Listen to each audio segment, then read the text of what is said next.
안녕하십니까. 후후한의원 이정태 원장입니다. 이번 시간은 전립선과 정자 건강 그리고 임신에 관련된 설명을 진행해보도록 하겠습니다. 우리가 임신하려면 여성들의 건강 못지않게 남성들의 건강 또한 아주 중요한 부분을 차지합니다. 특히나 이 남성들에 있어서 남성들의 가입 능력을 결정하는 곳은 두 가지로 볼 수 있는데, 하나는 고환이고 하나는 전립선입니다. 그 중에서 전립선을 중심으로 오늘은 좀 설명을 상세하게 진행해 볼까 합니다. 남성들의 가입 능력을 결정하는 건 정액을 중심으로 말씀을 드리면 크게 세 가지라고 볼 수 있습니다. 하나는 정자량입니다. 충분한 정자량이 확보가 돼야 되는데, 보통 남성들의 정자가 약 3에서 5cc 정도인데 1cc 정도에 2,500마리 정도 이상이 되어야만 충분한 가입 능력을 갖고 있다고 판단할 수가 있습니다. 그래서 충분한 정자량을 확보하는 게 일단 중요하고요. 이 정자량이 너무 적어지게 되면 당연히 가입 능력이 약해지거나 부족해질 수밖에 없다라고 말씀드릴 수 있습니다. 그리고 정자량이 일정 숫자가 있다 하더라도 충분히 성숙된 건강한 정자가 있어야 됩니다. 그런데 기형 정자의 비율이 높습니다.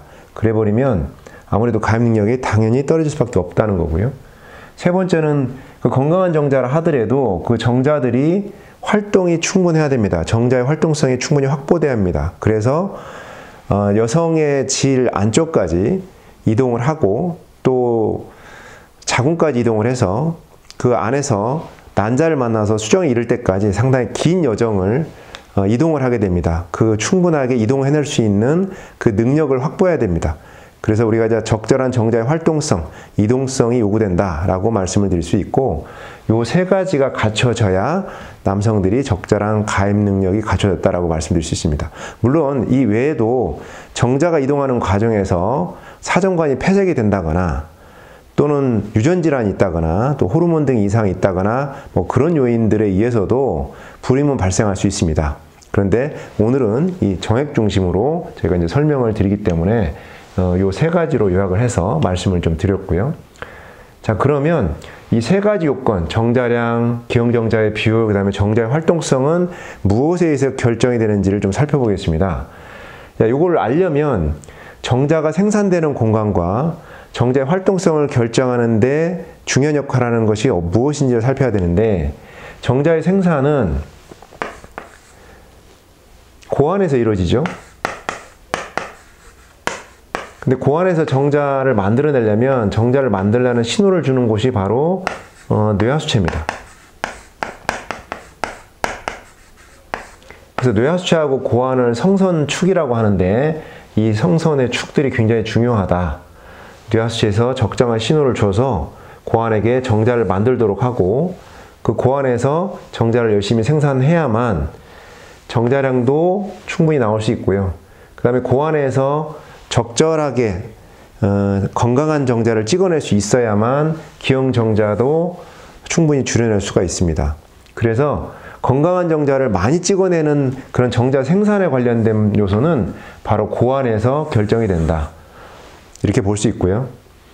그 다음에 정자가 이동할 때 그 이동성을 도와주는 물질들이 바로 전립선액하고 정낭액입니다. 우리 남성들의 정액은 세 가지로 구성이 되어 있습니다.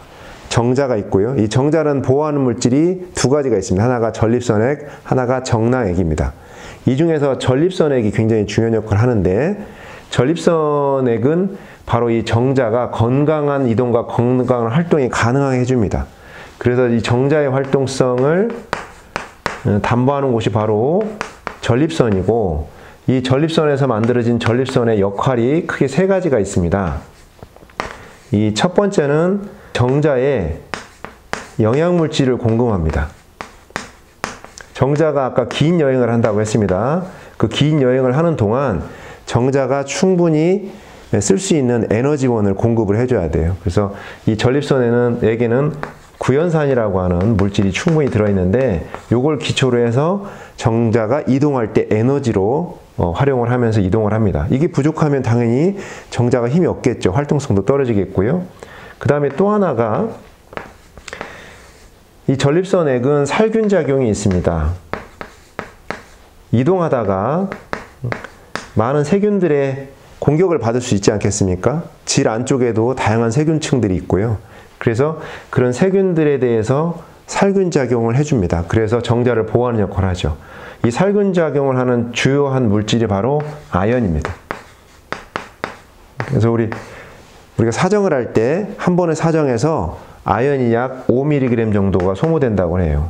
사실 이게 되게 소량일지 모르나 이 아연이라든가 이런 미네랄들은 기본적으로 되게 적은 양을 가지고 큰 활성을 일으키면서 쓰여지는 물질들이기 때문에 이 양이 결코 적은 양은 아닙니다. 그러니까 우리가 한번 사정을 할 때 상당히 많은 아연의 소모가 존재한다라고 보시면 되겠고, 세 번째는 이제 정액을 최종적으로 사출하는 역할을 합니다. 정액의 사출을 담당하는 곳이 바로 전립선입니다. 그러다 보니 이 전립선이 만약에 염증이 있거나 붓거나 충혈되거나 이런 문제가 생기면 당연히 정자의 영양물질이 충분히 나오지 않겠고요.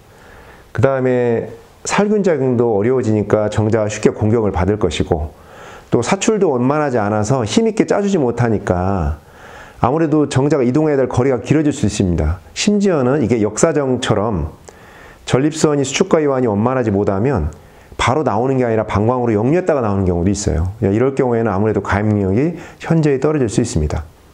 그리고 전립선이 컨디션이 떨어지거나 염증성 변화가 생기면 가끔 젤리양 정액이 나오는 경우도 있습니다. 남성들의 정액을 이렇게 받아보시면 정액이 유동성이 있죠. 매끈매끈하면서 이렇게 유동성이 있습니다. 그런데 이게 이제 고형화되는 거예요. 이게 조각난 젤리처럼 이렇게 굳어지는 겁니다. 그러면 그 안에 있는 정자들이 이동성이 현저히 떨어지게 돼요. 그래서 정액량이, 정액의 모습이 젤리처럼 굳어졌다 그러면 이때는 우리가 관계를 해도 임신을 하기가 상당히 쉽지 않은 상태구나 라고 이해를 하시면 됩니다.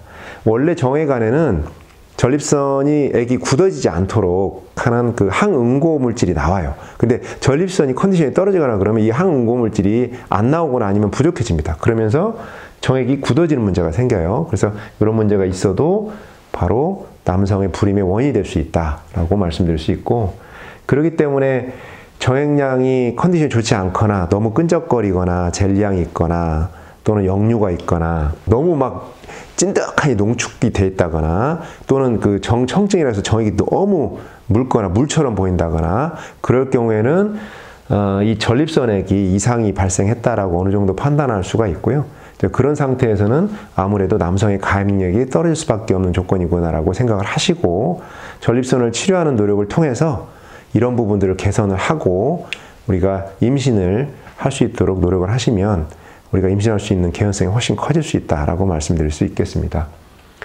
전립선이 굉장히 중요하죠. 그래서 남성들의 불임이다 또는 혹여 이제 남성 측면에서 불임이 의심된다 그러면 우리가 항상 살펴봐야 될 게 고환의 조건, 그 다음에 전립선의 조건, 이 두 가지를 꼭 살펴봐야 된다라고 말씀드릴 수 있겠습니다. 자, 오늘은 이 전립선과 그 다음에 임신 능력에 관련돼서 살펴보는 시간이었습니다.